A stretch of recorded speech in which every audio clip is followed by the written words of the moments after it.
Generally, procedure is a set of instructions that must be done in the same order to achieve a goal. Similarly, in the Visual Basic, the procedure is a block of Visual Basic statement enclosed by a declaration statement and a matching AND declaration, in which we have all the executable statements which are executed in certain order to achieve the desired goal. Every procedure has a unique name and are called as per the requirement within the code. We can invoke procedure from some other place in the code. This is known as procedure call. When a procedure is finished running, it returns the control to the code that invoked it, which is known as the calling code. The calling code is a statement or an expression within the statement that specifies the procedure by the name and transfers its control. Once the procedure has finished its task, it returns the control to the calling code. To do this, it can use a return statement or an appropriate exit statement or an exit keyword statement to do the process. So we have these three ways to return a procedure. With the return statement, controls returns immediately to the calling code. Statement following the return statement do not run, and we can have more than one return statement in the same procedure. With the exit function statement or exit sub, the controls immediately return to the calling code, and we can also mix it with the return statement in the same procedure. If a procedure has no return or exit statement, it concludes with an end statement or such as end get or end set following the last statement of the procedure. The end statement returns the control to the calling code, and we can only have one end statement in the procedure. In Visual Basic, we use several types of procedures. A sub procedure perform an action but do not return a value to the calling code. And event handling procedures are the sub procedures that execute in response to a request raised by a user during performing certain kind of task in a program. A function procedure returns a value to the calling code. They can perform n number of actions before returning the value to the main calling code. A property procedure returns and assigns values to objects within the module. Operator procedure define the behavior of standard operator when one or both of the operands in a newly defined class or structure are called. Now let us talk about the sub procedure. As we know, the sub procedure is enclosed by sub and end sub statement. The sub procedure performs a task and then returns control to the calling code, but it does not return a value. Each time a procedure is called, its statements are executed, starting with the first executable statement after the sub statement, and then the procedure is returned to the main code.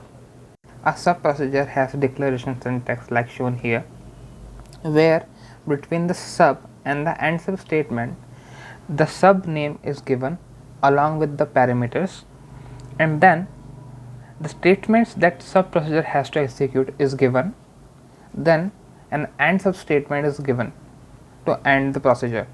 To call the procedure, we can use the call statement, or we can directly give the procedure name along with the argument list. As you can see, the above given code tells the computer to operate a task which application is about to perform and display the timestamp instead of duplicating the code at the start of every task. The application just calls the tell operator from various locations, and each call passes a string in the task argument along with the timestamp. A function procedure is enclosed within the function and the AND function statement. Each time the procedure is called, its statement run starting with the first executable statement after the function statement and ends with the statement at the last statement before the end function or exit function. As we can see, the above procedure allow us to calculate the longest side or the hypotenuse of a right angle triangle given the values of two sides. You must provide values for all arguments that are not optional, and you must enclose the argument list within the parenthesis. Here we are calling the hypertenuous function procedure by providing it with the values of side. Visual Basic provides the two-way. Visual Basic provides two types of property procedure. The first one is the get procedure, the second one is the set procedure. A get procedure returns the value of the property. It is called when you access the property in an expression. A set procedure sets a property to a value including an object reference. It is called when you assign a value to the property. Usually, we define the property procedure in pairs using get and set statement, but we can define either procedure alone if the property is a read-only statement by using get statement or a write-only statement by using set statement. The property statement is enclosed within the name of the procedure and the end property statement. Inside this block, each property procedure appears as an internal block enclosed within a declaration statement using get or set and a matching AND declaration within the block. Each block can has its own argument list such as value type or the data type. The access level defines the amount of access given to the main code to the particular block of the property procedure code. For example, we can create a public property and then define a private set within the property statement. So, we can only set either the get or the set to the private in the same procedure. Calling a property procedure is similar to call any other procedure. We just need to define the property name along with the argument list.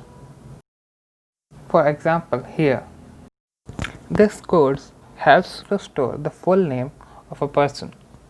It divides the complete name into the first name and the last name, where the get procedure combines the two constituents of the name and returns the full name, whereas the set procedure attempts to break the full name into constituent name. If it do not find a space between the first and last name, it stores the first and last name as the first name. The operator procedure defines the behavior of a particular standard operator in a class or the structure that user define. Here we are trying to store a 128-bit integer value into a 128-bit integer using a long. Here we are trying to store 128-bit integer values in v3, where v1 and v2 are a long integer. By default operation, where v3 equals to v1 plus v2, we would have v1 and v2 as a simple integer, and the value stored by the sum of v1 and v2 will also be a simple integer. But if we want to store the 128-bit value of the integer, we must add these two as a long data type, and hence the v3 becomes a long data type too. So this was all about the procedures. Thank you.